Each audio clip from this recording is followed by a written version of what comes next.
Hello, everyone, and thank you so much for watching. I apologize, I haven't posted a video in a couple days. It's just honestly, it's getting stressful, and although there is news stories out there every day, because this thing is widespread around the world, even state by state, they've got their own list of news articles every single day. It's almost too much to handle, really, especially on a daily basis. So um, not to say that things are starting to flatten out because they're not. Um, I just, I don't know. I think just from a personal perspective, it's just a little stressful just to handle so much news content and putting out a video every single day with coronavirus alone. And I think I'm just going to back it off to maybe a couple of times a week from this point on. Um, I will try to shoot for twice a week. I don't really have the days set in stone right now. Just I guess ideally the best times to do it might be like Wednesday and Saturday. I may try to shoot for that, but it's not a guarantee. I may change that, or I just might do it just two random days out of the week. I don't like to do that. I'd like to stay consistent, but I did actually start a new video series. If you didn't catch the last coronavirus video that I did, it's going to be called Traveling in Isolation. And I already published the first, or uploaded rather, the first video, which covers the country of Seychelles. Absolutely amazing place, tropical paradise off the coast of Africa. Amazing. And I use various tools from the internet to put this video together, and it's these different tools that we all have access to. It's things like Google Earth, Google Maps, Wikipedia, things like that. Just common things that I use to explore the area. I also look up how much does it cost to fly there. Um, the cost in a normal setting would probably be very different than what it is right now because nobody's flying anywhere right now, so the tickets are really cheap. But I still would like, just out of curiosity, at the date that I'm posting the video, just to have down how much it costs, because I don't know, maybe if somebody watches my video a year from now, they might be like, "Wow, look at that! During coronavirus, it was only $1,500 to fly to Seychelles from Tampa. That's crazy." Right now it costs like $4,000. I don't know how much it really costs, but I'm sure it's more than $1,500 because that's about the amount that it was. But yeah, other than that, I took the rest of the week off from work. So, but even with that said, I don't think I'm going to make a coronavirus video every single day. Again, it's stressful. It's not just that there's a lot going on. It's just, when it comes to any kind of thing in the news, especially if it's bad news, if you spend too much time doing that every day, it kind of takes its toll on you. And I'm trying to do this just purely as a hobby. Clearly, if I was getting paid for it, then yes, I would probably put out one every day. Maybe if somebody paid me like $20 to advertise something, and I use that to make a video, yeah, I'd be financially incentivized to put one out. But I'm just doing this just to get some practice for the podcast that I'm hoping to release pretty soon. I really like this concept I came up with, traveling in isolation. I really love doing it. I had a lot of fun doing the Seychelles one, and I just put together day before yesterday, Manaus, Brazil, and actually I had already closed it out. So let me try this here. I just want to see if it's available yet here, but um, I think it is. Ah, Tim Pool's live. Man, I'd like to watch that, but that's okay. All right, so I'll go ahead and visit my channel just to see if this video's up yet. It should be yeah, see, look, it was just uploaded 13 minutes ago. Manaus, Brazil.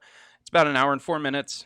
So, and it's just an exploration of the city in Brazil, which is in the middle of the Amazon rainforest.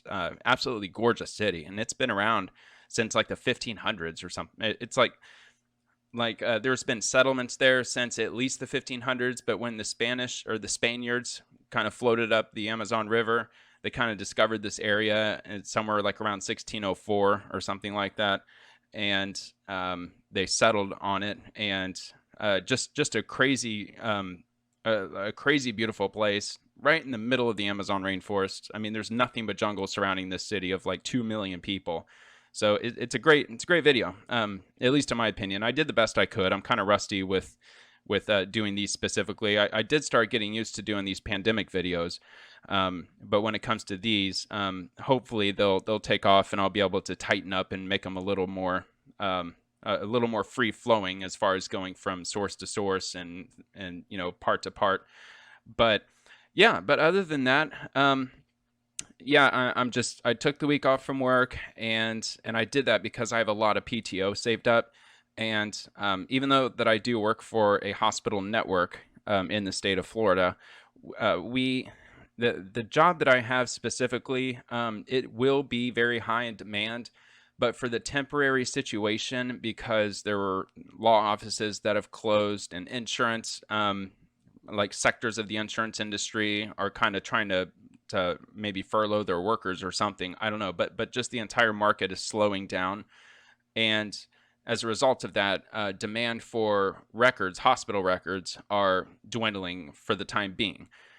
So hopefully that's going to be in the short term, but because I had so much PTO saved up, probably in relation to the rest of the workers, I'm sure that there's been other people that I work with. They're being encouraged to take their PTO if they agreed to. I mean, obviously they said, you definitely don't have to take it this week, but we kind of hit a snag with productivity, and we're asking people with the higher amounts of PTO to maybe take a couple of days off, and I offered just to take the whole rest of the week off. I mean, that only cuts my PTO in half. So, and I'm not a vacation kind of person because I have back problems. So, so this is the exact kind of thing that I save my PTO up for, like times of emergency, or if my daughter gets sick, or maybe if, God forbid, I lose my job, then I have a couple of weeks worth of PTO. They still have to pay me, so that might carry me into maybe whatever next position that I could get lucky enough to find.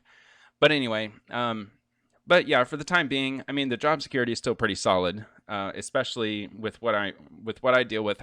Me personally, I primarily deal with doctors' offices, and we just got this big uptick in coronavirus test results, so that's keeping me really busy. So me personally, I'm really busy, but there's other parts of our workplace that are the opposite, because they're not receiving any requests or anything, like from attorneys' offices, for example. Like people who do that, they're falling short on their work, and they're being asked to stop working early.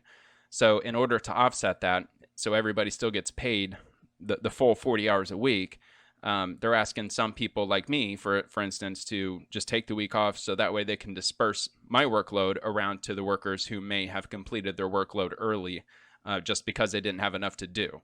So it's actually a really good idea, and I'm glad that they use that as step one, because once people burn through their PTO, or they burn through it to the extent that they refuse to take any more of it, they're going to start, their next plan is to start cutting hours. So, and that's going to be like even across the board. So all of us may, like, I mean, I hope this thing doesn't go for more than a couple of more weeks.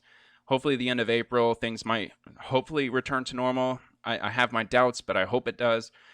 But if it gets to that point where it just goes beyond that, and if things aren't looking any better, at least in my situation, they're like that first week after, they might cut everybody's hours by like 5 hours for the week, and then they'll distribute our workload proportionally across the week, but everybody's only going to get 35 hours. They're just trying to use layoffs as a very last step kind of measure. So I think that everybody, at least in my department, would agree that having your hours cut is better than laying a few people off. I mean, I think that's quite clear. I mean, I would even come forward and say, cut my hourly wage by a couple bucks till we get out of this situation. I mean, I really would do that. I would make that sacrifice for sure over a coworker being laid off. Absolutely. And I hope anybody out there would think the exact same, because what if you were that coworker that they were considering laying off? You know what I mean? I just really hope that everybody who still has a job right now, who's listening to this, I hope you are busting your ass at work, like really, really working hard. About a week ago, the director of my department gave kind of a speech to us and said, look, you've got to put your A game forward. You got to work super hard right now. You got to crunch those numbers like crazy. Just do everything you can possibly do to show that you are a shining employee, because I got 5 phone calls so far this week, and it's only Wednesday. 5 phone calls from former coworkers that used to work here who lost their job, and they're asking me if they have any availability for me to come back in and work again. And he had to turn all 5 of them down because he's got a full staff right now. So he basically told us that, if you're not willing to put in 100% of what we expect out of you, there's at least 5 people that have already called me that said that if you had to let anybody go, call me. So he made a lot of sense with that. So I thought, if you haven't heard that in your workplace, definitely take that to heart, because there are millions and millions of people that don't have jobs right now. I mean, the restaurant industry employs 15 million people estimated around the country. And then there's another 10 million people that work in the in-person retail sector across the country. So you got a minimum 25 million people in just 2 industries that are out of work right now. Estimated, of course. I mean, there's like my local Applebee's down the street. They're technically open, but I bet they furloughed probably 80% of their workers. But they're still technically open because they take delivery orders. So, and with that being said, again, I've mentioned this several times in other videos. If there's a local restaurant that you love, definitely give them your business, have them deliver it to your house, or go and pick it up. If they don't offer delivery, do whatever you can to keep your favorite restaurant employed, because if you don't, and if nobody else either, if they don't do it either, then you're never going to have your favorite restaurant again, because it's going to be gone forever. My apologies. I got to change my settings. I know something stupid happened with my Chrome. So now it's notifying me every time that somebody comments on a YouTube comment or a YouTube video or something. It's starting to get really annoying because it always happens in my videos. But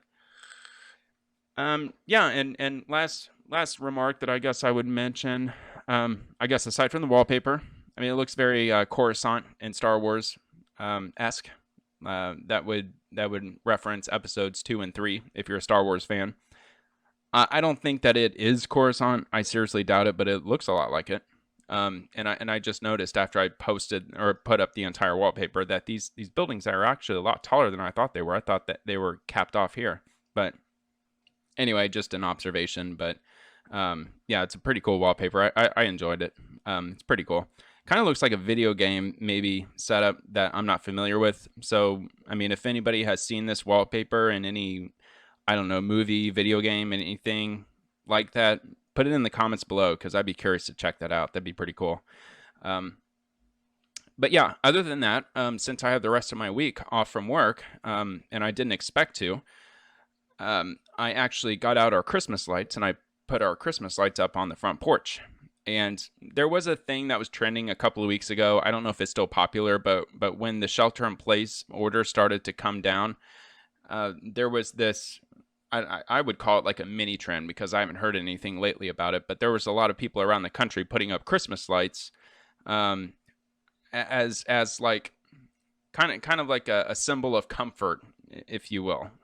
Just putting up Christmas lights and, you know, trying to be, I guess, festive, or trying to keep the glass half full in this whole situation we're dealing with, because usually when people see Christmas lights hung up on houses, especially kids, you know, people tend to be more uplifted by seeing that, like that they're in kind of a better mood, especially those people who are in the Christmas spirit. But since we're clearly not in Christmas time, and if people are seeing Christmas lights, there maybe to them they might be saying like, look, there's somebody who's trying to make the best out of this situation that we're all stuck in right now. But I don't know. I mean, if it's like electric company propaganda, and the only reason that it went out there and went viral is because the electric companies around the country like posted some Twitter thing trying to say, hey, hang up your Christmas lights, because, you know, it uses as tiny of amount as it does consume electricity. So maybe they're trying to siphon off what little amount they can get out of you further than what you're giving them already. I don't know. That's probably stupid, but whatever. I'm very conspiratorial minded. So, but anyway, yeah, so those are up. It's just on the front porch. I just used 3 strands of lights. Pretty simple. I mean, I didn't go all out like some people did. I mean, some people, they filled up their whole yards like they do during Christmas time normally. I mean, I'm not going all that out. I mean, I got to conserve the electricity anyway. But anyway, let's see here. So I think most of my in-show notes on my notepad is related to articles, but there were a couple of things that I checked out today. and I mean, they're not formal plugs. It's just something that I enjoy watching. JRE is Joe Rogan Experience. I don't know if anybody watches that. If you don't know him, Joe Rogan, he's like the main commentator for the UFC. I think exclusively for their pay-per-view fights. He also has a wildly successful podcast. I would say that it's the most successful podcast on earth, probably by a long shot. But it's a lot of fun to watch. It's very entertaining. But let's see. But yeah, if you're a Joe Rogan Experience fan, he starts his newest show, which is number 1454, with Representative Dan Crenshaw, who is a Republican. They start the show by talking about the virus, the situation that's going on, and actually I got most of the way through it before I started this. I actually had to pause it, and I'm gonna watch it later because it's just getting too late right now. But throughout the podcast, off and on, they talk about the virus. So if you want to take from a congressman, I just thought it was necessary to say that he was a Republican, because if you're on the other side, if you're on the left side or the liberal side or Democrat side or whatever you side with, I mean, this might not be your favorite guest to watch. But if you're not political, if you don't care, or if you are, and this is the kind of guy you like to watch or listen to, he gives some insight as to what's going on in the House of Representatives, because he is a representative.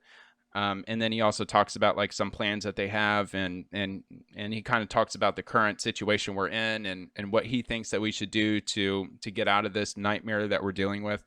So it was a really good podcast. So that's out. I think it just came out today. And Joe Rogan speaks to him through Skype, which, if you are a Joe Rogan Experience fan, he hates Skype. He never Skypes. There was only one other show, and I think I've watched almost all of them. At least every one after maybe episode 200. I don't think I've missed one.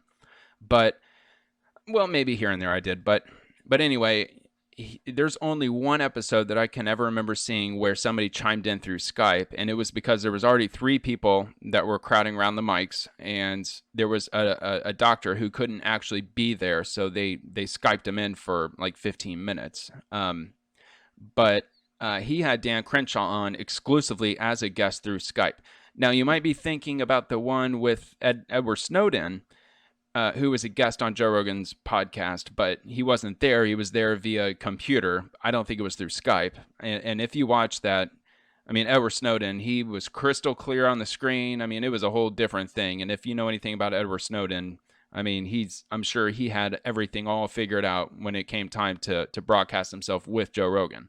I mean, he is a fugitive from the United States, and he's hiding out in Russia somewhere. And the second he sets foot on American soil, he's going to go to jail, probably for the rest of his life. And there's a movie called Snowden, and I think that's a pretty good account as to what happened. It was Joseph Gordon-Levitt, if I'm remembering this correctly. He was the actor that played Edward Snowden. It was a really good movie, actually. But apparently it was a pretty accurate account as to what Edward Snowden did and the consequences of his actions. So good movie. But anyway, let's see here. Moving on. Tim Pool. So if you're more on the liberal side of things, that's why I wanted to mention this. Tim Pool is more of a liberal. He's more on the left side of center, but he considers himself a pretty centrist kind of person, especially in today's political atmosphere. If you're left, if you consider yourself anywhere on the left, I mean, it's like automatically extreme left, like super left, socialism, that kind of method of thinking. But Tim Pool, he does not identify himself. I don't think an ounce of him he has at least personally identified as conservatism. He always wants to stay on the left of things, but not left, but more centrist. So libertarian, but he doesn't call himself a libertarian. He calls himself a liberal. So anyway, I just thought I would mention this because I'm a big fan of his too. But he has a nightly podcast, 5 nights a week. Usually, there's sometimes he has to take a night off because he's a workaholic and he gets tired. But the one he did last night, he had some great points of view, and they were less mainstream, but they were still very important views on the discussions pertaining to the current events that are occurring right now. He does have 2 channels, that are mainly political. So if you want his political take on things, I mean, he's a very Tucker Carlson kind of person. Not in the way that he's on Fox News, because he's not, but Tucker Carlson's very libertarian. He's very centrist. He's like, he actually does lean conservative, but he's quick to call out somebody for their flaws. And Tim Pool is exactly that kind of person as well. So anyway, but he does have 2 channels that are very political. He leans toward political content. He gives a very fair observation of what's going on with these current event political articles that he's talking about. So if you like politics in any amount, especially if you identify as like a liberal, you should definitely check out Tim Pool. But just know he's a very fair person, and he gives credit where it's due. And I mean, at least from my opinion, and if you actually follow him closely enough, he never praises Donald Trump as the president. He doesn't personally praise him on a personal level, but he gives credit where it's due, which is really often. So if you watch his videos, and if you're not sold on Trump being president or whatever it is that you might be thinking, he gives a liberal's point of view as to why Donald Trump is doing a good job as president. And it's not just out of coronavirus. It's out of the last couple of years. He was highly against the impeachment process. He thinks it was absolutely ridiculous, because clearly it was, because Tim Pool has tons of common sense. But anyway, but that's a good channel to check out. I won't read all that other stuff. You might have read it by now. But okay, so this one gets into one of my articles. So I will go ahead and actually I'll leave that up just in case I forget it's there, because I do want to cover what was on there.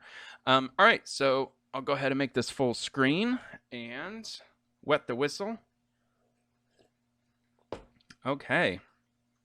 Hopefully the fan's not in the background. I've had this fan on in a couple of previous videos. It's a ceiling fan. It makes mechanical noise because it's an old fan. It's probably from the 80s or something. But I haven't heard it in the background, so hopefully it's not getting picked up, but it is kind of noisy. Okay, so let me go ahead and just go to the first one, which always, as usual, has to go straight to the map. And let's see what's going on right now. It's been a couple days, folks. So if you've only been following my channel, you would notice that this number is way bigger than it was the last time that you have seen this map. So, but a little strand of good news here. At least I think. I mean, my visual, my eyes might be deceiving me to some extent, but it kind of looks like. I mean, I can't do this without like mousing right over it, but kind of looks like it's starting to curve, doesn't it?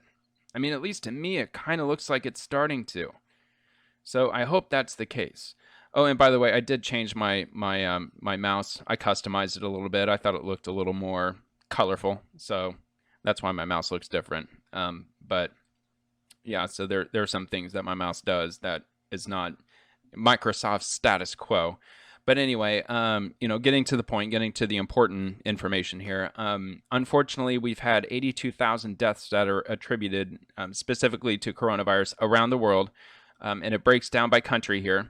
Unfortunately, New York City is dealing with a nightmare right now, so they actually put New York City, just the city, in a category where countries are primarily dominating this list. Of course, there's Hubei, China, but I'm sure most of these are going to be countries. So not good. Even Nassau in New York is on this list, so it's not good. So when you get down here into the 200s and 500s, that's when cities start to crop up. Now remember that the United States is by far testing more people than any other country on earth. So you're going to see a huge number in the United States simply because we are trying to rapidly ramp up testing to the extent where we can test everybody, if at all possible. So that's why our numbers are so insane. We're up to 400,000 in the US, and number 2 is not even close to us. And it's just because our supply and our distribution of COVID tests they're rapidly being distributed all over the country. So, so if you're an American and if that number alarms you, it does not alarm me because we are, I don't think that we're not like laser precise yet, but we are really getting all of these tests out to where we need them. And apparently there's a lot of countries, especially in Europe and other parts of the world, where they just don't have enough tests for everybody. Well, I mean, we don't either, but we also have a population of 335 million people. But there are some countries where they're just trying to keep up with demand, and they haven't been able to test everybody. And there could be people who are passing away from coronavirus, but they didn't have a test available in their area, and that might not be able to get added to this death toll, as well as the overall total confirmed number as well. So that's definitely something to be mindful of. So I'll just check a couple just really quick. I do have, I think, 6 or 7 articles, so I don't want to get too deep into this. I do usually like to check my personal county, especially once I learned that one of the followers I have here on YouTube that has followed some of these videos also lives in Pinellas County. He lives in Clearwater, which is very close to where I live. So Clearwater's there, Seminole's there. I live in the Seminole area here. And the person that watches these videos, he lives up there. So at least for his sake or her sake, and mine as well, because I always like to stay current. I like to check the number as often as I can. And it looks like we're looking at 387 confirmed, at least according to Johns Hopkins.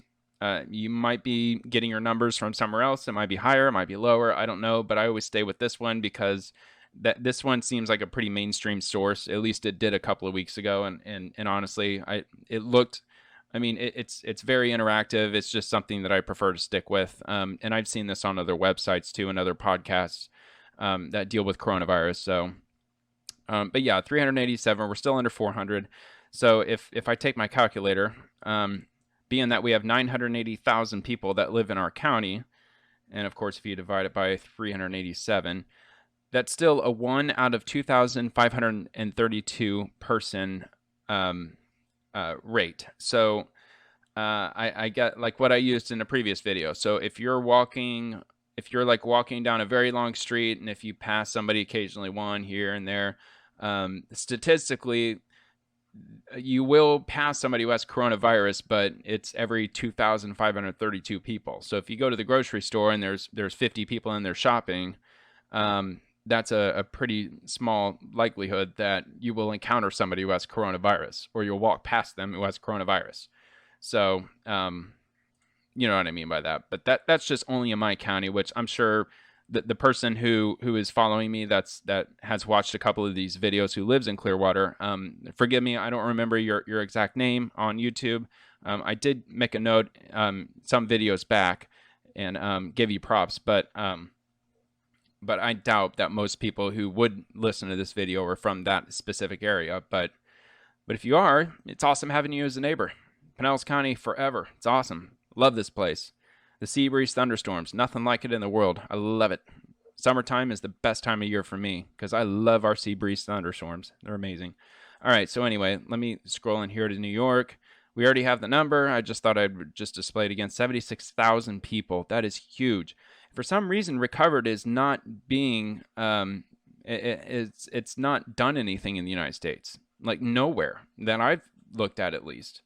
It's 0 everywhere. So they're not reporting the people who have recovered through Johns Hopkins. So I don't know why they keep dropping that ball, because clearly, with this, I've been covering this thing for, it's probably getting close to a month by now. And, they always say 14 days. After you get through 14 days, hopefully you're not contagious anymore. That's the best shot that they had. That's the best advice they had. So there clearly should be some regions, especially when you're coming up with numbers approaching 10,000 or more, that should start to see a rise in recovered people. The only one that I really looked at was, I think Italy had some, recovered. I know China did. Let me see if France has. Yeah, see France, they're reporting recovered numbers, but for some reason in the United States, we're not reporting them. 43,000. And Johns Hopkins is in the United States. So what the hell, Johns Hopkins? What's going on here? You're reporting foreign countries who are reporting recovered. Is there something going on in our government that we're not reporting recovered people for some reason? I don't know. But anyway, let me go ahead and go to the Dow Jones Index. Since it's Tuesday, we will see a change. Oh no, we fell by 26 points. Okay, so let me do this because I hate using stupid Bing. I hate it. Okay, for the record, if this is your first video watching this, it's because my stupid ad block software, by default, it goes to Bing, and I know I got to get rid of it, but I'm just lazy, so I haven't done it yet. So let's check this out here. Dow Jones, it fell 26 points. They were talking about on the news earlier that it was spiking again, like it was going to go back up. And apparently, I mean, it only fell 26 points. So it's, compared to the roller coaster we've been on for the last month when it comes to the Dow Jones and the stock market as a whole, 26 points were basically exactly where we were yesterday. Frankly, I thought we were gonna be like around the 10,000 range by now, but nope, not yet. We're still. I cannot believe we're over 20,000 right now. Given the last month that we've been dealing with, and with furloughed workers and the state of the economy and millions of people being unemployed right now, I just can't believe the stock market is still the way it is right now. But hopefully it stays where it's at. But that's what we're looking at today. Yesterday, it was an incredible climb. It went over 1,000 points, I believe. So definitely very good. All right, so let's go to the next article here. Let's start getting into the actual content. All right, so we're going to start here with number 3.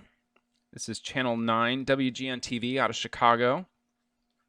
Hyde Park tenants threaten rent strike as many struggle to pay rent due to the impact of COVID-19.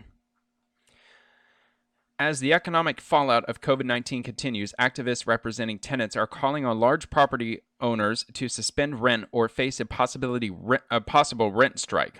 On Sunday, activists protested in front of Hyde Park offices of Mac Properties, which owns 32 properties in the neighborhood.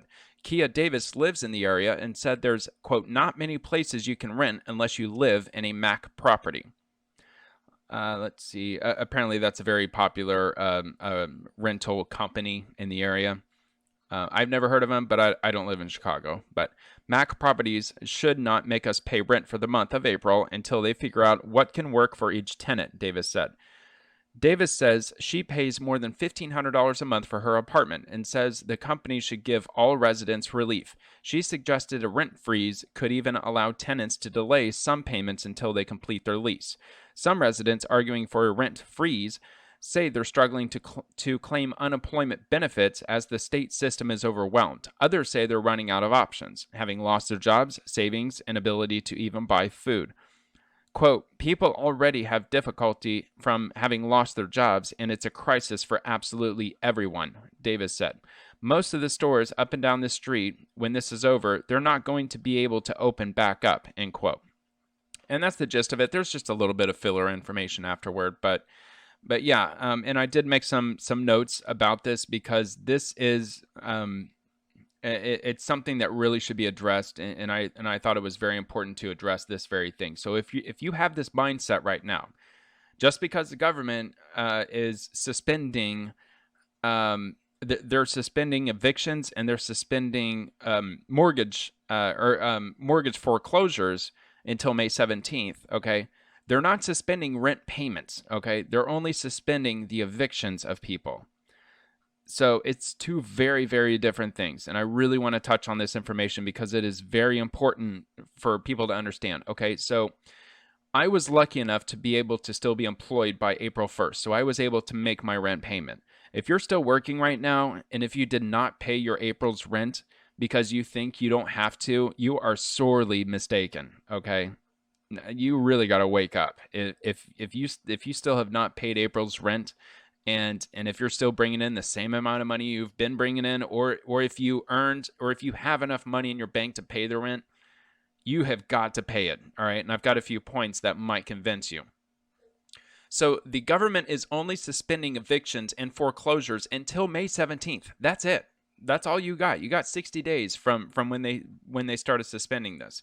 The government is not forgiving, quote unquote, they're not forgiving rent for April and May. It's just not happening. They're not forgiving rent. They're just suspending entities, businesses, landlords from evicting people. Okay? So once May 17th comes around, and if you didn't pay your rent starting April 1st or whenever you pay the rent in April, if you did not pay any rent in the month of April and so far in the month of May, you're going to get evicted immediately come May 17th. I guarantee you will. unless the government extends this further, in which case the absolute certainty that you'll get evicted is even more prevalent if you still continue to not pay rent beyond May. So let's put it into this perspective. If you pay $1,000 a month for rent, okay, so every month you pay $1,000 on the first. I mean, the first that's easy. Most people pay their rent on the first. So if you pay $1,000 a month for rent, by June 1st, starting in April, if you missed your first one, you must pay $3,000 or you're going to get evicted. Okay, sounds harsh, but that's the reality, because the chickens are going to come home to roost. All right, if you ever heard that expression. Just because you didn't pay April and May, you don't have a free ticket to just say, okay, landlord, I'm sorry, we went through this shutdown. I couldn't pay my rent, but I'll pay June. I'll pay June. Okay, all right, I'll take June. All right, and you give them the $1,000 for June, and they'll say, okay, that was for April. All right, where's May and where's June? All right, that's one. I need two more, and that's the truth, folks. That's the real truth. And a lot of people don't really understand that, which I think is phenomenally ignorant of you. I mean, I don't like to call you ignorant, but ignorant's not a derogatory word. That just means you just simply don't know. But anyway, let me go to the next one here real quick. So let's see. Okay. So you don't know how hard to rent with recent eviction on record. What? With recent eviction? Oh, yeah. Okay. I know. I try to paraphrase this. So I wrote this like earlier this morning. So have any of you ever had an eviction on your record? Okay. If you have, you understand how hard it is to find a place to rent if you have an eviction on your record. Now, if you had a recent eviction on your record, it is many times harder to find a place to rent if you have a recent eviction on your record, a formal eviction on your record.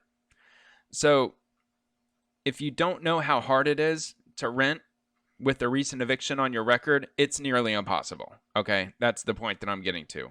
If not full on impossible in some places.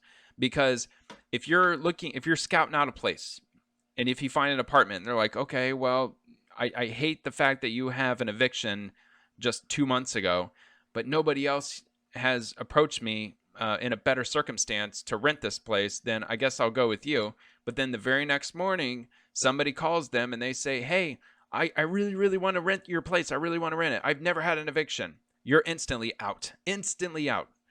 So you really got to take that to heart, because if you don't pay your rent for April and May, if you can't, then you can't, okay? If you physically can't because you're not working right now and you literally have no money to do so, then, it's not worth stressing over, because there's nothing you can do, all right? Let's hope that you can get the unemployment the government's offering you. They're offering $600 a week on top of the unemployment that you're already expected to get, which in my case, I only took unemployment once in my life. And when I did, it was about $300 a week. I got like $1,150 a month.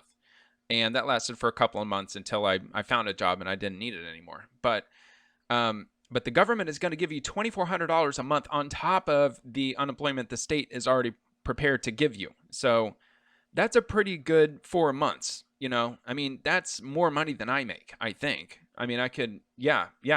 Because I don't think they tax unemployment. They tax my wage. So yeah, I mean, if I lost my job, like if I threw my job away and was like, well, hell, I'd make more money on unemployment right now than I would working.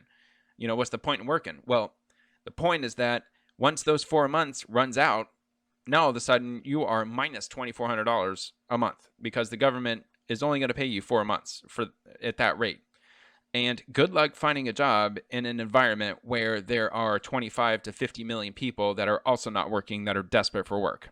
You don't want to be in that boat, because it is going to be cutthroat as hell to find employment. It really will be. It's probably going to be something that we haven't seen since the 30s, for sure.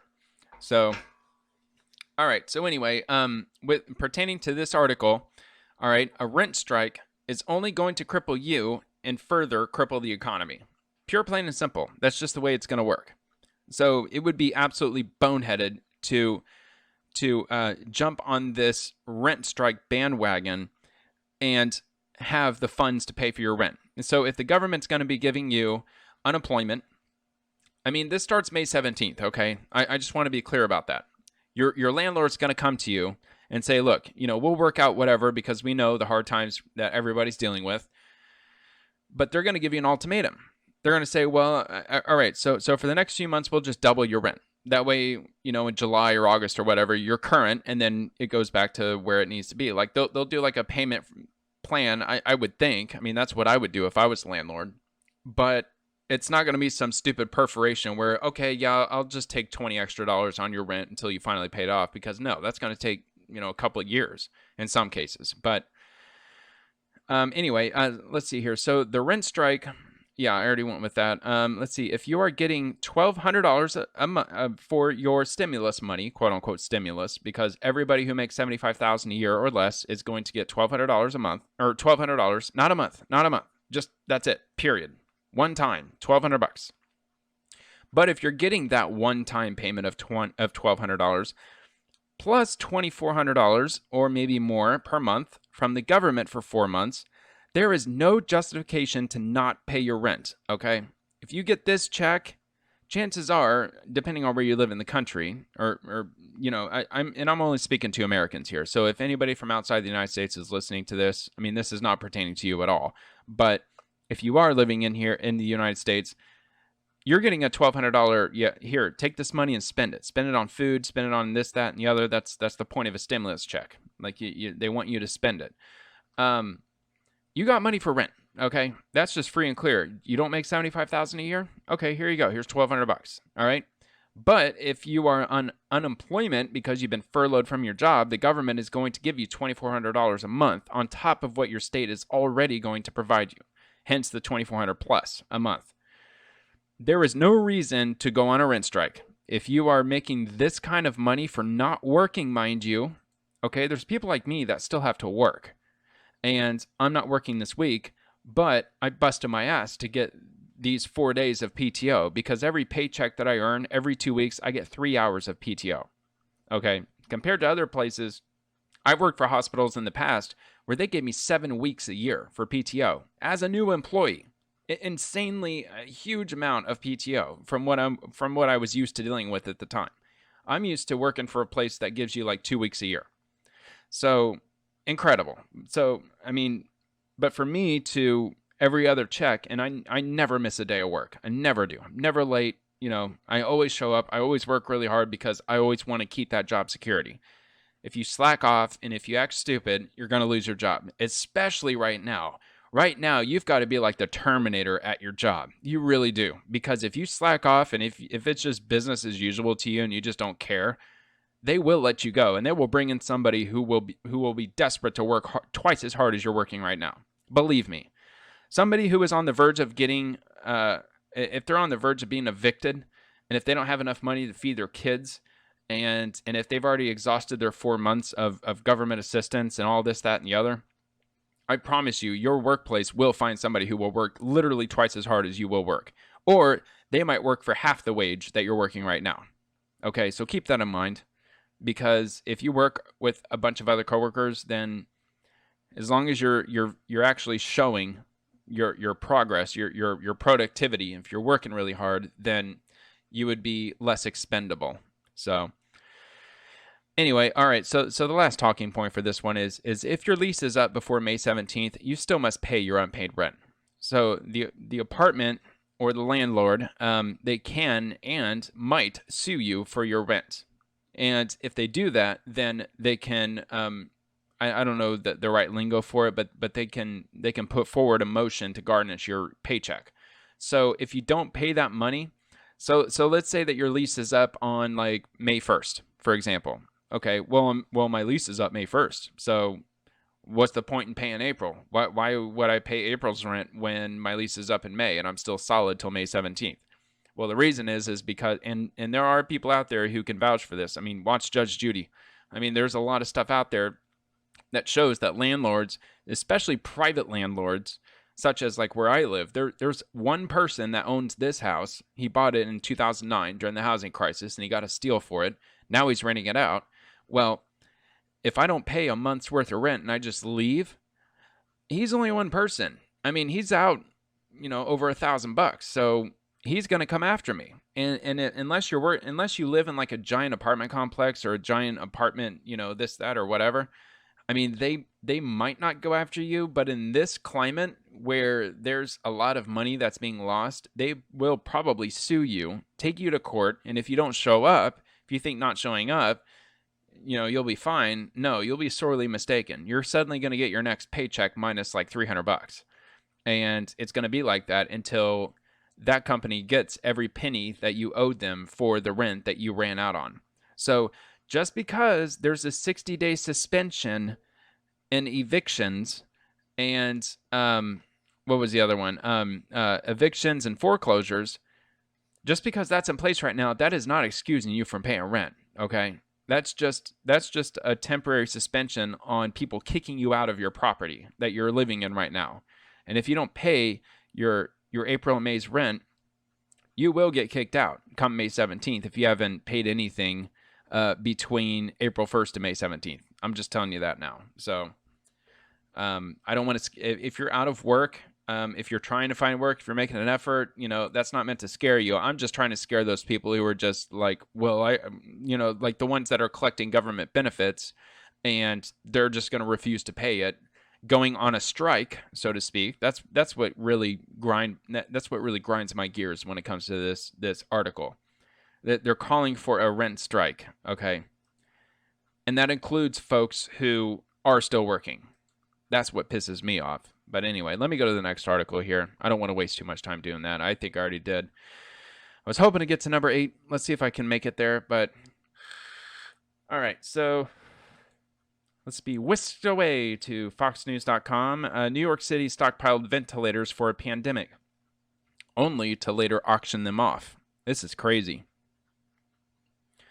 In 2006, then New York City Mayor Michael Bloomberg's administration began purchasing ventilators to allow the city to be prepared for a pandemic like the current coronavirus crisis, only for the city to later auction them off, according to a report.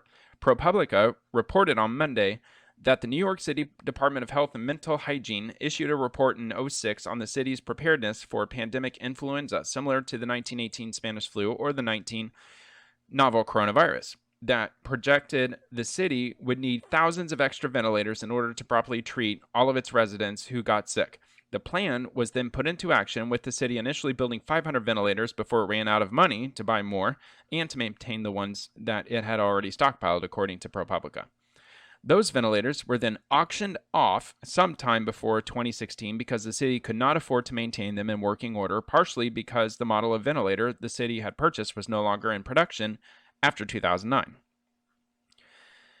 Quote, "We tried to fill in the gap as best we could," end quote, said Dr. Isaac Weisfuse, the former deputy commissioner of the city's health department, told ProPublica. Let's see, quote, "This was beyond our control, but had a direct impact on cost and viability of maintaining a stockpile." Michael Lanza, a current assistant press secretary for the New York City Department of Health and Mental Hygiene, said, according to ProPublica. The outlet also reported that New York City set out to purchase over 1 million N95 face masks, the same type suggested for use to protect against coronavirus, in order to distribute them to public health professionals, or just health professionals. It purchased less than 1/4 of that, and the masks all eventually expired. And again, filler information. Fox News is pretty good about doing that. They just kind of summarize like what we're dealing with right now, which I think we're all aware of what we're dealing with. Insane. Okay. Yeah. So if you live in New York City, if I were you, I'd be really pissed off right now. Because, 500 isn't going to solve the problem, but 500 is still 500. And that would be 500 more than you have right now. I understand they expired, yada, yada, this, that. They can't maintain them, whatever. But they could have allocated money just to keep them in service. Or maybe they could have auctioned them off, but they should have used the proceeds of that to buy more ventilators, which I'm sure they did not do. Maybe Fox News is keeping that out of the article, but Fox News is very well at not, at least in my opinion, I haven't seen any case of them purposefully leaving things out of articles like you would find at, like fake news CNN and MSNBC, MSDNC, this, that, and the other. I mean, a lot of those places, they just like to tell you what they want you to hear or read without giving the full picture. All right, anyway, just sticking to the same website. So, grocery store customer tackled for coughing and spitting on produce amid coronavirus outbreak, and he could face charges. I think, according to the article, I think he was facing charges. So, shoppers at a grocery store in Massachusetts reportedly tackled and held a man to the ground after he allegedly coughed and spit on produce in the store. Authorities have said they do not believe the man has COVID-19, but he was taken to a hospital for medical evaluation just to make sure he had it. There's a picture there and a video. I might hit play. Maybe. We'll see. The Kingston, Massachusetts Police Department issued a press release on its Facebook page confirming that officers responded to reports of a disturbance shortly before noon on Saturday. The statement read, quote, "It is alleged that a 65-year-old male from Duxbury was coughing and spitting and became confrontational with staff and witnesses. The incident escalated into a physical confrontation," end quote. Let me see what we see here. All right, here, let me mute my speakers here. I think I already got it muted on OBS. I just don't want to get this video pulled for audio or copyright. But yeah, I don't know what the hell this is. What is that, a robot? What is that thing? I've never seen anything like that. That's weird. But yeah, they're holding him to the ground. That's the guy, apparently. That's the dude. All right, well, that's all we got. Apparently this guy was walking around and he was spitting on produce. And I think they reacted appropriately. They should have. They should have tackled him. All right, anyway, authorities also said the grocery store has barred the man from returning. So if you live in this area, if you've heard about it, if you normally shop there, just be rest assured that that guy's not going to be going in there being a giant douchebag and spitting on produce. And if you remember something I think I covered in a previous video, if I didn't cover it, I remember reading about it. There was somebody somewhere in the U.S. who was spitting on produce as a joke, and they had to throw out $30,000 worth of produce, which they're probably doing at this grocery store as well. But just know, and the reason that I wanted to share this is that there are people out there. You remember the Joker from Batman, especially from The Dark Knight? There are people out there that just want to watch the world burn. That's all they want to do. They don't want money. They don't want power. They don't want influence. They don't want anything. They want nothing. Okay? They could accumulate $500 billion in wealth. And the only reason they want to accumulate it is so they can pile it up into this giant pyramid and just set it on fire and just let it disappear. They just want chaos, anarchy, just terrible things to happen because their lives are so miserable. They want everybody to be dragged down all the way down to the bottom just like they are. And then you get people like this guy was probably doing. Now, does he have the virus? I don't know. But there are people out there who do have the virus who will go to the extent to try to make other people sick. There are people, and you might not believe it, but I am telling you, there are people out there who might live in a 30-story apartment building, maybe one that you might live in, something similar to what you live in, and they're sick, they're miserable, and nobody else around them is sick, and it makes them mad, so they lick the palm of their hand, get it all nice and wet and filled with a virus that they're infected with, and they'll wipe it all over the buttons on the elevator. Just because they want to see some other people around them sick too. They want everybody else around them to be as miserable as they are. I'm sorry, but that's the world we live in. There are people like that out there. Thank God I don't have that mindset, but there are people that are like that. So I thought I would share this just to expose people like this in a way that if you're shopping in a grocery store, I'm not saying don't buy produce. I'm just saying that, if there's any way you can clean it, like for instance, when I went to grocery shop, and I talked about it in a previous video, it was last Thursday, I did buy a bag of apples, but yes, they do have these little tiny holes in them, so the apples can still breathe, I guess, but it was largely covered. I bought the bag. I never buy a bag of apples because I don't eat that many. I always buy like 3-4 apples because my daughter likes them. I'm not a fan of them. I like oranges. Oranges to me, I could buy them single because if somebody was being a douchebag like this dude, I could maybe just sanitize. I mean, yeah, you absolutely could, right? I mean, I don't think that's going to affect the fruit at all. Like, not an orange. I mean, honestly, I have no medical background. Like, don't listen to me. This is something I do because I don't think it hurts me. But But like whenever, like the last time that I went there and I got the bag of apples, I bought 3 oranges, and one of the oranges that I've had so far, I took a sanitary wipe, just a like a yeah sanitizing wipe, and I wiped the orange down really good because I'm sure other people touched it. Maybe somebody was being a jerk like that guy and maybe coughed in that vicinity and nobody saw him. So I took a sanitizing wipe. I wiped down the orange because nobody eats the skin of the orange. Nobody eats that part. So after I was done with that and I cleaned my hands off real nice, then I peeled it apart and I ate the orange. No harm, no foul. But just know that if you're going into a grocery store and you're buying produce, I'm not saying don't do it. I'm just saying that just use common sense and be careful. I mean, you don't want to, like, if you're going to buy one single apple or one banana, or, well, bananas are different because you peel off the skin of the banana. Of course, you can sanitize that. But like an apple, I mean, or maybe kiwi or grapes or something like that. I don't even know how to handle grapes. I don't know, or, just whatever. Apples is a good example because it's out in the open air. I mean, I'm not really sure how to go about cleaning it in a sanitizing type of way. I know that there's cleaner you can buy for your produce, but would that kill coronavirus? I don't know, but just use common sense, folks. I mean, maybe try to peel off the skin of the apple. I mean, like maybe sanitize it with a wipe or something, and then I don't know. Like I guess if it were me, and if I was eating an apple that was out on display, maybe I would carefully pick it up with the bag and take it home. And then once I get it home, maybe I will sanitize the skin of the apple somehow with like sanitizing wipes or something. And then after that, maybe I would use like a potato peeler to peel off the skin or something. I don't know. That probably wouldn't work, but I don't know. It's about the best I got there. So, but when it comes to like potatoes and onions and things like that, you could just boil it in water, right? I mean, if you're going to use it to cook with anyway, I mean, if you boil your food, that will surely kill any trace of coronavirus that you might come into contact with if it's sitting on your food. But all right, so let me go to the next one here. Let me get rid of that. That is very depressing. Okay, so let's go to the number 6 here. SA, Scientific American. All right, cats can get coronavirus. And I have 2 kitties, so that worries me. All right, so. But there is a light at the end of the tunnel, and that's pet owners don't need to panic.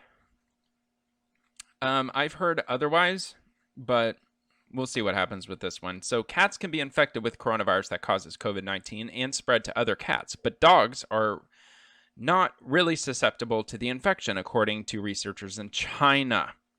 All right, I guess I highlighted the wrong one. The team at Harbin Veterinary Research Institute in China also concludes that chickens, pigs, and ducks are not likely to catch the virus. So the reason I highlighted China in this color was to remind myself to let you know that this information, and probably for all of this Scientific American article, is based out of research from China. Where did COVID-19 come from? China. Which government was the government that kept all of their secrets to themselves when the rest of the world had a right to know how dangerous this was? China, okay? So I would take this with a grain of salt because I can't show you the sources directly, but what I've learned and heard recently, there were 3 tigers and 3 lions, I think it was in Brooklyn, in the Brooklyn Zoo, that have caught COVID-19. Now, they tested, I want to say I know they tested 1 tiger. I think they tested 2 of them, and both of them were positive for COVID-19. So I don't know, like maybe the lions had the same symptoms and they just assumed that they had it as well. But apparently, humans can give their pet cats coronavirus. Like apparently it can be spread from human to cat. I hear it's not common. I don't know if there's like an immune system deficiency that cats might experience to where they're more susceptible to it. I don't know. But from what I've read in other articles earlier today, apparently it is possible, probably unlikely, but it's possible that your house cat can potentially get coronavirus. Now, if your cat has coronavirus, like in their system, not on their fur, but in their system, what this is saying, all right, pet owners need not panic, and I think I'm going to get to it here in a minute, but if a cat has been infected with coronavirus, they cannot pass it off to other humans, or if they can, it's extremely unlikely. The only thing I'm worried about is giving my own cat coronavirus. I don't want my cat to get coronavirus because is it as deadly to cats as it is to humans? I mean, if it is, then that's the last thing I want my cats to experience. Plus, they have symptoms. I mean, like dry cough, and there's some things that the tigers in the zoo dealt with. And I mean, if you don't understand the whole, the whole thing with the cat kingdom is that a tiger and a house cat, they're both cats. They're both kitties. It's just one weighs like 1,000 pounds and the other one weighs like 8 pounds. But they're both kitties. Their noses look the same. Their eyes look relatively the same. Their mouths look the same. I don't know if tigers and lions, I don't know if they purr. They probably do. I mean, it might sound more like a growl, but they're kitties. I mean, a tiger is a giant kitty. Their paws look the same. I mean, if you're a cat lover and if you have cats, I mean, you know exactly what I'm talking about. So anyway, but if you have coronavirus and if your cat is lucky enough, if they're lucky enough to not get it from you, if you cough in your hand, which you're obviously not supposed to do, and I hope you never do that ever again, and if you go to pet your cat, or actually a better example, or a better way to take this, if you kiss your cat on the top of their head, like I do constantly, I'm always smooching my kitties. Then if I had coronavirus when I did that, now the virus is resting on their fur on top of their head. So if somebody in my house who does not have coronavirus, if they pet that kitty, and then if they touch their mouth without washing their hands first, then there you go. Using the cat as a proxy to deliver coronavirus from me to them. So that's something to be mindful of. But anyway, I'll go ahead and wrap this up. I don't know if they get that in depth into this, but let's see where this goes. So scientists say that findings are interesting, but that cat owners should not be alarmed just yet. The results are based on lab experiments in which a small number of animals were deliberately infected with high doses of the virus and do not represent real-life interactions between people and their pets, says virologist Linda Saif at the Ohio State University in Columbus. There is no direct evidence that the infected cats secreted enough coronavirus to infect people. And that's exactly what I was alluding to. That if you infected your cat with coronavirus, there's no direct evidence that an infected cat can deliver coronavirus to infect people. Okay, so hope that makes sense. I think that's all that I covered with this. Yeah, because I read most of this, and a lot of it didn't really jive with, I mean, you could read it here. Let me go ahead and just show you here it is right here. So you could pause the video right now, and you can read the article for yourself. There's not numbers, and I mean, it's not cryptic. I mean, it's very straightforward. scientificamerican.com/article/cats-can get coronavirus. Study suggests, but pet owners need not panic. So just fill in the sentence. Instead, just put a dash in between each word instead of a space. And then I guess just for luck, put the backslash at the end of the link, and it'll take you exactly to where this is. So anyway, all right, let me go to, are we at no, we're not at number 8. We're at number 7. My apologies. I'll go back to that one. Hey, check that out. We're already at number 7. I only got one more after this. Okay, cool. So petfoodindustry.com. So dog cat adoptions boom during COVID-19 pandemic. I love this article. This is so cool. More pets means more demand. Oh, wait, hold on. No, hold on. Let me give some context to this real quick, because this isn't the article that I was thinking of. Okay, so according to pet shelters in New York City and other large urban areas, they are being emptied of animals because of the shutdown of the stay-at-home orders that we're dealing with, especially in large cities. So when there's people that have been ordered to stay home and they don't have kids, for example, and they just don't have pets, not by coincidence, maybe they just happen to have not had pets in the past, there's a lot of people who are going to animal shelters to find a companion to deal with this shut-in order. So there's a lot of people going to adopt dogs and cats. They're going out to the shelter and they're going to adopt a pet because this is a great opportunity. Now I can have a companion to keep me company during this weeks-long shut-in order. So, and with that said, that is going on right now. So, and that's a good thing.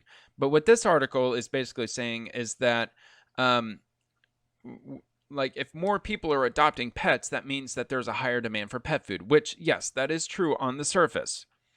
And let me finish this off. And right now, that may mean more home delivered dog and cat food, boosting the already growing pet food e commerce channel. That's a good thing. I mean, that's a company that's going to thrive off of this. But it kind of sounds like because people are adopting more pets, that means that the demand for pet food is going to rise, which is not true because animal shelters, they have a demand for pet food because they have all those pets in the animal shelter. Now, if those exact same pets are adopted out into the community, how is the demand for pet food going to go any higher? It's not. And the way they worded this article was that it would, was that we're going to see a skyrocket in a demand for pet food. Now, specifically in the e-commerce sector, yes, you will see a rise in pet food demand because specifically in the e-commerce channel, you will see a rise because I doubt that animal shelters use the internet to supply them with pet food. I'm sure that they use like a more traditional means of supplying themselves with pet food. But I just wanted to make that apparent before I went any further into this. So let's see. Dogs, cats, and even hen adoptions have soared in the early stages of the COVID-19 pandemic as people prepared to shelter in place. This boost in pet populations may influence the fortunes of the pet food industry and the economic upheaval created by the disease. While millions adapt to working from home, social distancing, and self isolation, they seek out new pets to keep themselves or their kids company. And that's basically it.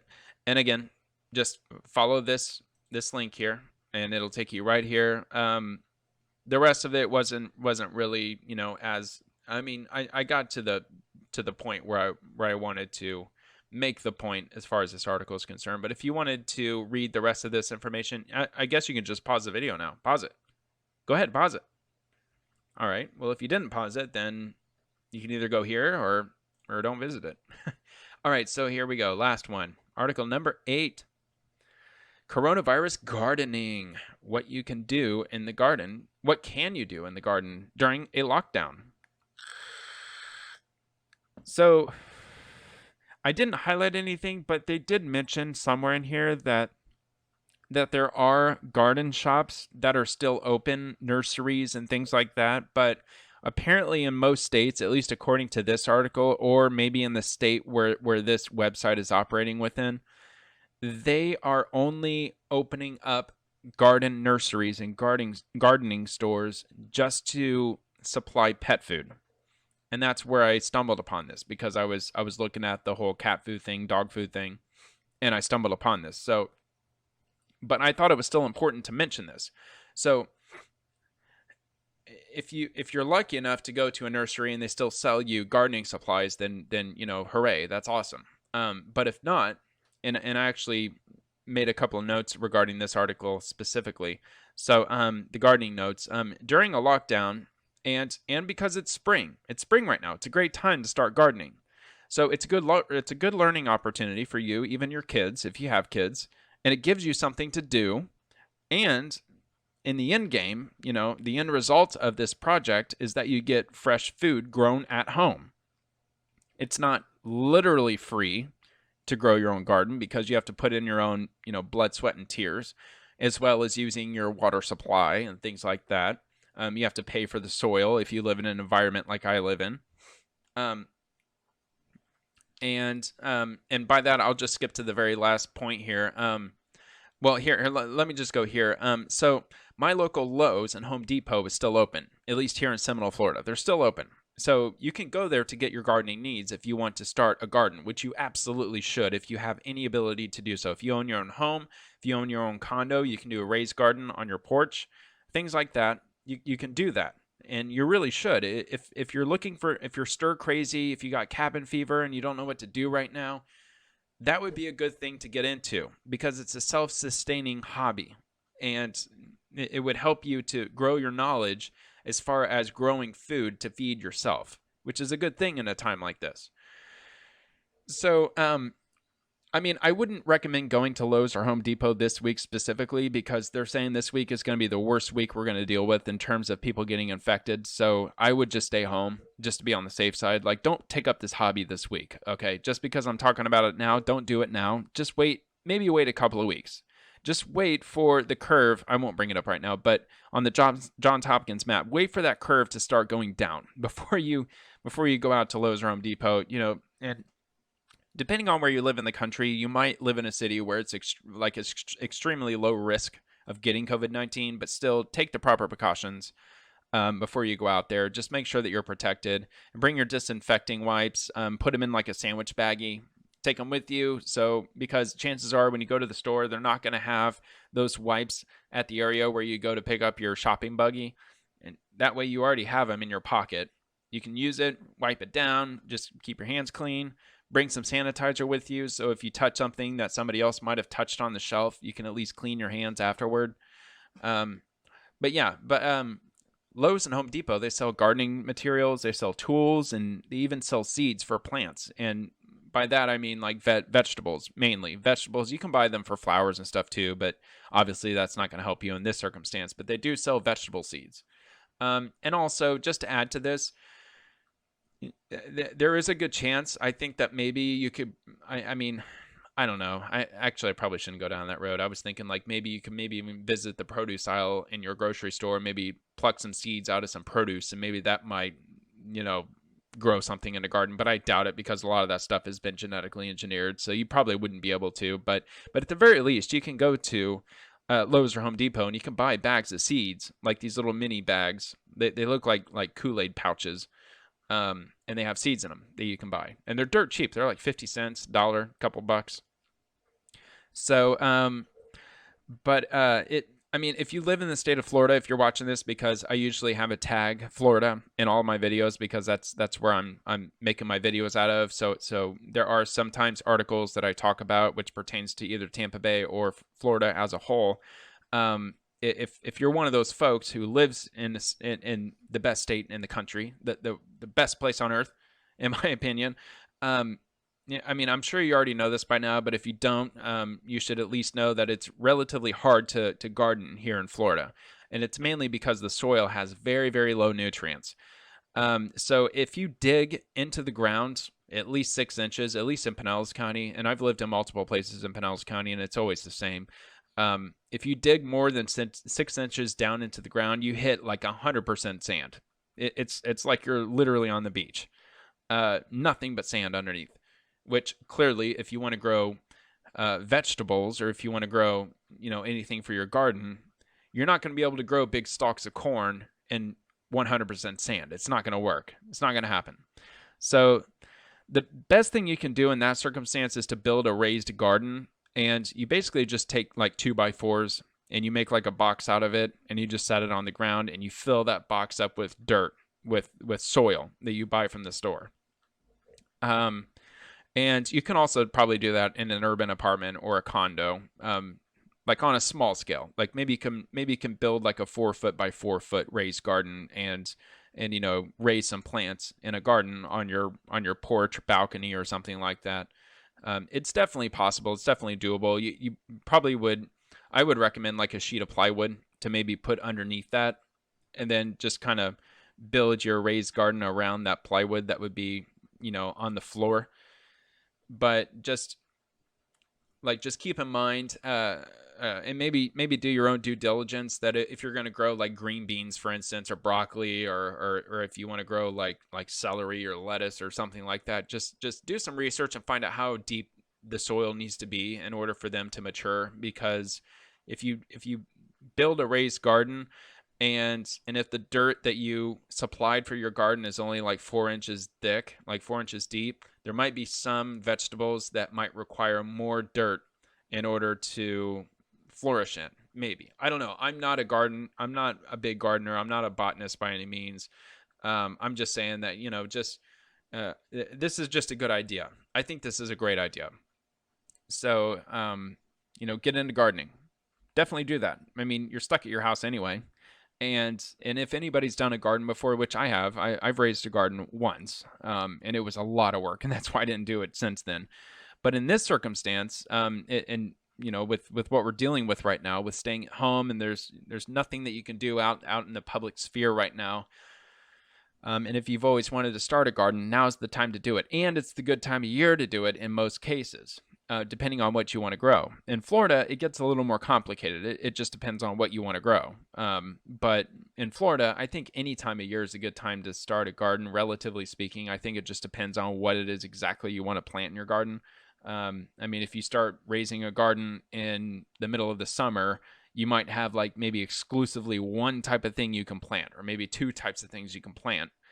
And then it might bear fruits or veggies maybe in like December or January, something like that. Like maybe strawberries, that might be something to maybe start growing in the summer. I honestly don't know. I'm 100% ignorant when it comes to that. But yeah, I just wanted to finish this up with that, with gardening. And I read a little bit through this. It's just some tips and things like that when it comes to coronavirus specifically and gardening. See, there's a section here with children and lockdown gardening. So if you want to get your kids into gardening, there's a few sources that they list out here and these links that you can click on and visit. And, you know, you can involve your children in the gardening process, which is pretty cool. But yeah, and they give tips for like trimming and pruning, month-by-month garden checklist, just to keep your garden consistent. Make sure you check everything. I'm sure it involves like weeding it and probably making sure the soil is still strong, still watering it a specific amount depending on where you live in the country. You know, there might be times of the year where you should water your garden more than other times, maybe. I don't know. Like invasive species, you might have to always keep a lookout on that, like aphids and things like that. Grasshoppers and whatnot. So yeah, garden stores, they still sell pet food during the coronavirus lockdown. And in here they mentioned that like a restricted number of garden stores are still open to the public, but only for animal and pet food. It's the only thing they can sell. So I don't know how true that is. We have tons of nurseries in my area. I find that hard to believe. I've never seen pet food in a nursery before, but you know, again, that's ignorant speaking. So maybe they do for all I know. But anyway, it's a good article. So it's on natureandgarden.com, and that's nature-and-garden.com. And then that's /gardening/coronavirus-gardening.html. So if you follow that, it will take you straight to this webpage, and it has a lot of really good information, and it links to a lot of good information, I presume. To enough information to get you started on gardening. And see, like even community gardens, plant fairs, flower shows, and things like that. So they must give information about planting flowers and stuff like that too. Which flowers are pretty easy. I mean, I've grown like peppers before and tomatoes and stuff, and it's easier said than done. At least to me it was. I'm not very good at raising a garden, but knowledge is power when it comes to gardening. I mean, if you read up enough on it, then, you know, you can grow probably food that's better than what they have in the grocery store if you really, you know, if you get enough knowledge into that particular field of gardening. So anyway, that's all I got, folks. That's it. That's it for Tuesday, April 7th of 2020. I might be back on, I would say a safe bet would be Saturday. I guess there's a chance I'll come back on Friday, but I would say the safe bet's on Saturday. Just bank on Saturday, because if, you know, otherwise, I'm going, well, I mean, I guess I would actually just have to say Sunday, because, you know, at this point it's almost 10 o'clock. I don't have enough time to put this thing up before I go to bed. So I'm not going to put it out until the next day. So if I do one of these on Saturday, you're not going to get it on YouTube until Sunday. So, but if I'm able to get around to it on Friday, then the Friday's video will come up sometime on Saturday. So, but anyway, that's pretty much it. Also, I'm doing traveling in isolation. It's really cool. I mean, it covers different cities throughout the world. If you have any tips, suggestions of places that I should cover, you should visit one of those videos. Again, the first one I did was Seychelles, the Seychelles Islands off the coast of Africa. The other one I did was in Manaus, Brazil. It's a city in the country of Brazil, which is centered in the very middle of the Amazon rainforest, like almost very in the center of the Amazon, in the continent of South America. And if you have any other tips, just definitely let me know. The next one I'm going to do, as far as that video series, it's going to be Mumbai, India. So I'm really excited about that. Massive city, very huge. It's kind of jumping back and forth between crap, I can't remember the other city. Oh, I don't want to look it up right now. But Mumbai it's the largest city in India, but it kind of teeters back and forth between another one they have. Delhi, or New Delhi. That's what it is, New Delhi. They're virtually the exact same size, but Mumbai is really cool because it's right on the coast. They get these insane monsoon seasons where they receive like virtually all their rain in just a few months, and the city has to lock down because it literally floods like crazy. Their rail infrastructure with trains is insane. It's crazy. Anyway, it's going to be a lot of fun to do that. I plan on doing that tomorrow, and putting out my video on Mumbai. So that's going to be really cool. It's a city I've always wanted to visit. I mean, it looks insanely adventurous. So that's going to be a lot of fun. So that's something to look forward to if you want to check back on my channel tomorrow. And until then, just stay very safe out there. Practice your social distancing. Please stay home for the week. Don't go to the grocery stores unless you're starving or something. Like this is the opportunity that if you've got some like Quaker Oats in the back of your pantry, just use whatever little food you have left. And please don't go to the store this week because the government's saying, all the experts are saying that this week is going to be the worst week of the pandemic. So please don't go anywhere. Stay home. I mean, they're even saying from the experts, the CDC, they're saying that now, and I'm not going to get into that right now. I mean, I think I've been saying this pretty clearly since the get-go, but now the CDC is officially saying that you should wear a mask when you're out in public at all times.